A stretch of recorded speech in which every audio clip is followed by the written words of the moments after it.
వైరాగ్య ప్రకరణము 18వ కథ. ముసలితనం. కోర్కెలు తీరని బాల్యమును యవ్వనం మృంగివేస్తోంది కదా. ఇక మాన మద గర్వాలతో నిండిన యవ్వనమును ముసలితనం ఎక్కడి నుండో వచ్చి మృంగివేస్తోంది.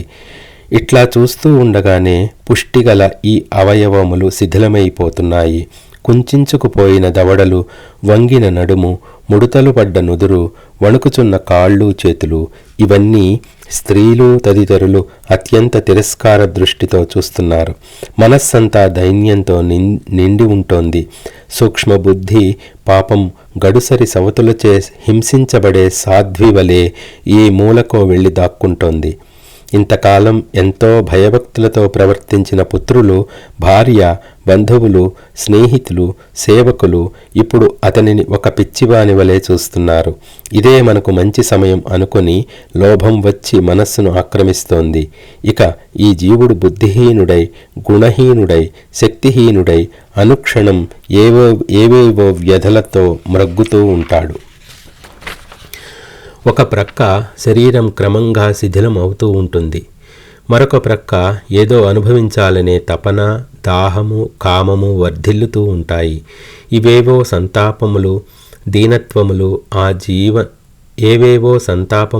దీనత్వములు ఆ జీవుని చుట్టూ మూగి ఉంటాయి. వీరంతా నా సొమ్ము తింటున్నారు, కానీ నన్ను లెక్క చేయటం లేదు. ఏవైనా రుచికరమైన పదార్థములు తింటే బాగుంటుంది, కానీ ఒంటికి సరిపడవు కదా. మరణం ఎక్కువ దూరంలో ఉన్నట్లు లేదు. పరలోకంలో ఏ దారుణమైన పీడ అనుభవించవలసి వస్తుందో ఏమో. ఈ విధంగా ఉంటాయి అతని ఆలోచనలు. కోరికలు కోకొల్లలు, కానీ భోగించే శక్తి ఉండదు.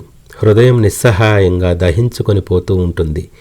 శరీరం అనేక ఆధివ్యాధులచే పీడించబడుతూ ఉండగా క్రమంగా శక్తులన్నీ ఉడిగిపోతూ ఉంటాయి.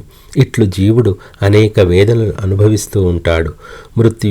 మృత్యువు యొక్క క్రూరమైన వ్రేటును తలుచుకుంటూ భయంగా రోజులు గడుపుతూ ఉంటాడు. తాను బాల్య యవ్వనములలో వృధాపరుచుకున్న కాలమును, అవకాశములను నెమరవేస్తూ సంగతి సందర్భములను అనుచితంగా గుర్తు చేసుకుంటూ ఇప్పుడు వర్తమానంలో ఉన్న కొద్దిపాటి అవకాశములను కూడా వ్యర్థపరుచుకుంటూ ఉంటాడు.